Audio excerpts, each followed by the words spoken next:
Senator Azhar ربانی نے NFC award اور 18ویں ترمیم کے خلاف سازش کا خدشہ ظاہر کر دیا ہے۔ ان کا کہنا تھا کہ مرکز پسند ذہنیت نے 18ویں ترمیم اور اختیارات کی منتقلی کو روز اول سے تسلیم ہی نہیں کیا ہے۔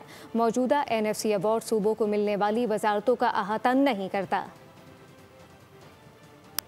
جو NFC ایوارڈ کے تحت صوبوں کا جو حصہ ہے وہ 57.5% ہے، اور اب جو بھی نیا NFC ایوارڈ آئے گا اس میں 57.5% سے کم حصہ صوبوں کا نہیں ہو سکتا، کیونکہ یہ clause 3A article 160 of the constitution 1973 کی خلاف ورزی ہوگا۔ سبسکرائب کریں اور بیل دبائیں تاکہ کوئی خبر رہ نہ جائے۔